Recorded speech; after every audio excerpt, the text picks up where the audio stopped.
बिस्मिल्लाहिर्रहमानिर्रहीम। अस्सलाम वालेकुम। आप देख रहे हैं अलिफ न्यूज़ और मैं हूं आपके साथ माजिद अली। शामिल करते हैं पाकिस्तान और दुनिया भर से ब्रेकिंग न्यूज़ हेडलाइंस। गजा जंगबंदी के लिए मुज़ाकरात आज दोबारा शुरू होंगे। मिस्री मीडिया की रिपोर्ट के मुताबिक मुज़ाकरात में अब तक काबिल अमल मुआहदा नहीं हो सका।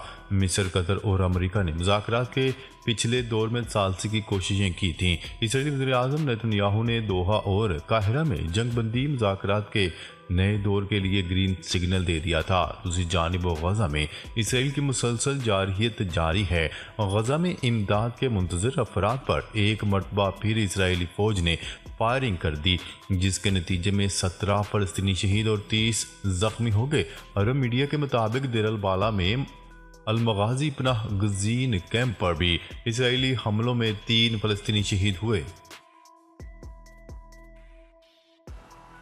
खबर के अगले हिस्से में बात करते हैं गजा इमदाद के मुंतज़र फ़लस्तीनियों पर इसराइली फ़ौज की फायरिंग, 17 मज़ीद फ़लस्तीनी शहीद और 30 ज़ख्मी हो गए। गजा में इमदाद के मुंतज़र फ़लस्तीनियों पर एक बार फिर इसराइली फ़ौज ने फायरिंग कर दी, जिसके नतीजे में 17 फ़लस्तीनी शहीद और 30 से ज़ायद ज़ख्मी हो चुके हैं। अरब मीडिया की रिपोर्ट के मुताबिक देर अल-बाला में अल-मगाज़ी पनाह गज़ीन कैंप पर भी इसराइली हमले में 3 फ़लस्तीनी शहीद हुए। दूसरी जानिब सान फ्रांसिस्को में फ़लस्तीन की हमायत में मुनफरद एहतजाज किया गया। मुजाहिरीन ने खुद को अमरीकी बहरिया के जहाज़ की सीढ़ी से बांध लिया। अरब मीडिया की रिपोर्ट के मुताबिक बहरी जहाज़ इसराइल को मदद फराहम करने के लिए गजा जा रहा था।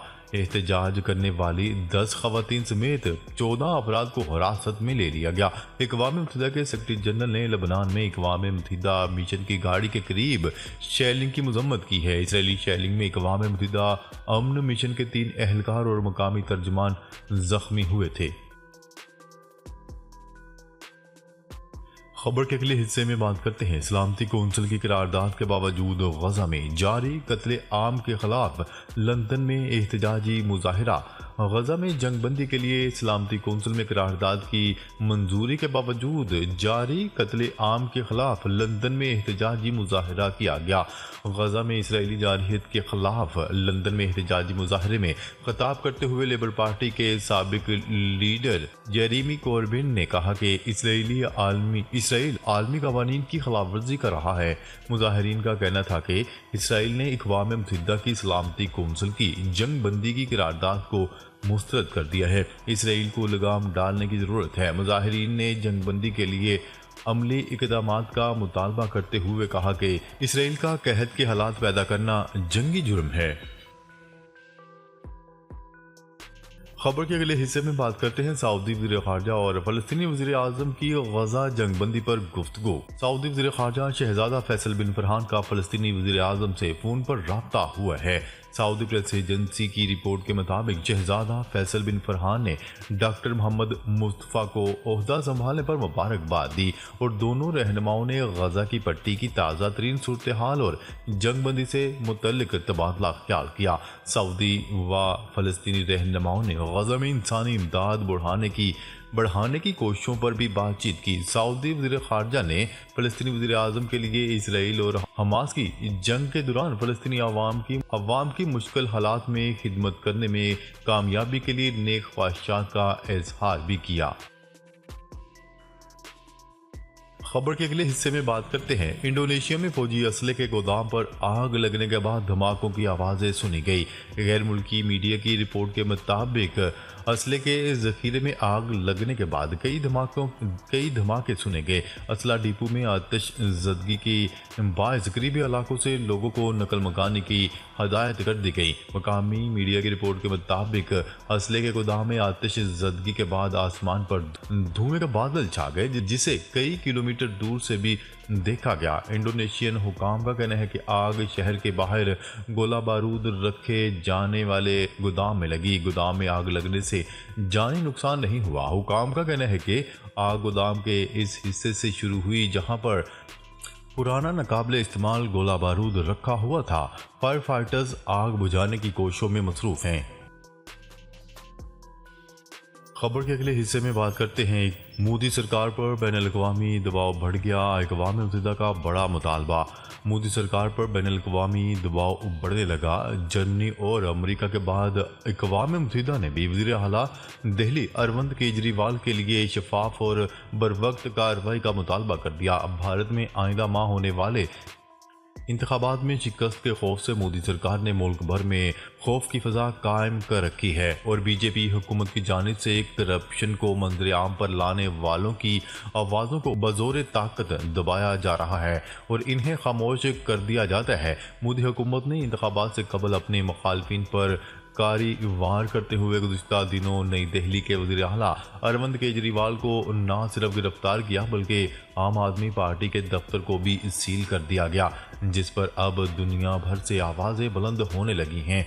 काबिले गौर बात यह है कि अरविंद केजरीवाल पर मनी लॉन्ड्रिंग का इल्ज़ाम लगाने वालों में से एक बीजेपी में शामिल हो गया।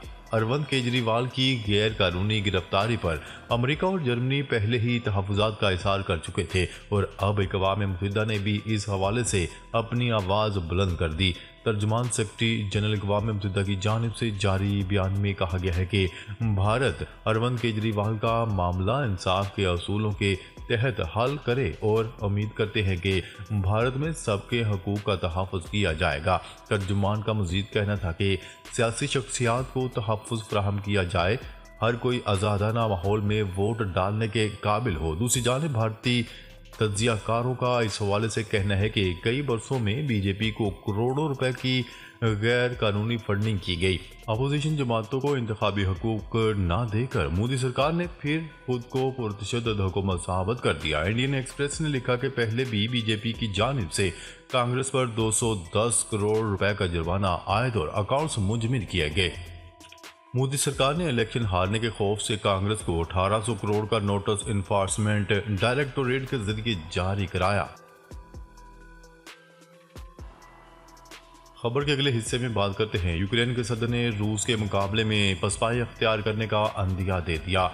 वाशिंगटन पोस्ट के जरिए एक इंटरव्यू में जो जुमे की रात को शाया हुआ, यूक्रेन के सदर ज़ेलेंस्की का कहना था कि अगर अमेरिका ने ताउन न किया तो इसका मतलब ये होगा कि यूक्रेन दफा से महरूम रह जाएगा, क्योंकि यूक्रेन के पास पैट्रियट मिसाइल, इलेक्ट्रॉनिक जामिंग के एलात और 155 मिलीमीटर आर्टिलरी गोले नहीं हैं।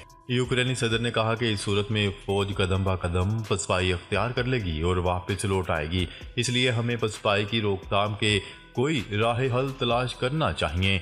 दिरिंसा अलेक्जेंडर सिरेस्की ने, जिन्हें हाल ही में यूक्रेनी फौज के जवान चीफ ऑफ स्टाफ के सरबराह के तौर पर तैनात किया गया है कि रूस के पास फ्रंट लाइन पर यूक्रेनी अफवाज से 6 गुना ताकतवर फौज है और फौजी ताकत की ये बढ़तरी हालातों का सबब और हमें हमारे मौक़िफ़ से पीछे हटने की बायस है। यूक्रेन ने अमेरिकी कांग्रेस से कहा कि वो कैफ के लिए $60 अरब की फौजी इमदादी पैकेज की मंजूरी दे। अमेरिका के वज़ीर दिफा लॉयड ऑस्टिन ने ऐसे में जबकि कैफ को दिया जाने वाला इमदादी पैकेज अमेरिकी कांग्रेस की मुखालफत की वजह से रोक दिया गया है, कहा कि अमेरिका यूक्रेन को जंग हारने नहीं देगा। वाज़ेह है कि रिपब्लिकन के ज़ेरे इंतज़ाम ऐवान नुमाइंदगान ने यूक्रेन के लिए $60 अरब की इमदाद को रोक दिया है और जो बाइडन की इंतज़ामिया ने खबरदार किया है कि $300 मिलियन का ताज़ा तरीन पैकेज सिर्फ चंद हफ्ते ही चलेगा। दूसरी जानिब रूसी वज़ीर ख़ारजा सरगई लारूफ ने इस बात का जिक्र करते हुए कहा कि यूक्रेन की मौजूदा अमन की पेशकश बेनतीजा है और कहा कि यह मनसूबा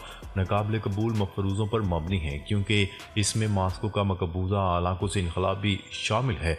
रूसी खबरसार इदारे की रिपोर्ट के मुताबिक रूस के वज़ीर ख़ारजा ने मज़ीद कहा कि बहरहाल हम मुज़ाकरात के लिए तैयार हैं, लेकिन यूक्रेन के सदर व्लादिमीर ज़ेलेंस्की के मौजूदा अमन मनसूबे की बुनियाद पर नहीं।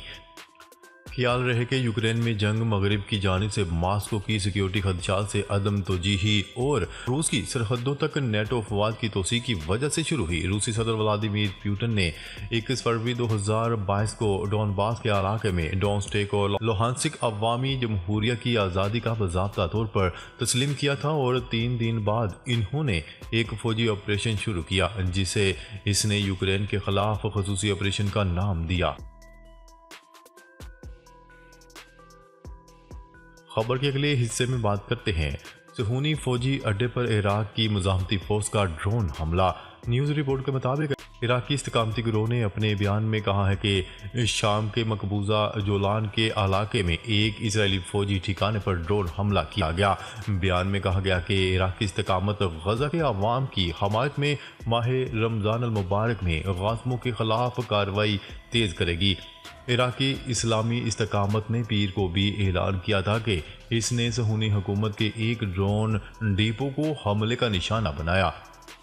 इराकी इस्लामी इस्तकामती गिरोह ने मजीद कहा कि इसराइली ड्रोन डिपो को जो शाम के मकबूजा जुलान इलाके में है ड्रोन हमले का निशाना बनाया गया। इराकी इस्लामी इस्तकामत ने बुध की सुबह भी सहूनी हुकूमत की वजारत जंग की इमारत पर भी ड्रोन हमला किया था। नाजरीन, अब तक के लिए इतना ही। मजीद खबरें लेकर बहुत जल्द आपकी खिदमत में हाजिर होंगे। तब तक के लिए अपना ख्याल रखिएगा। अल्लाह निगहबान।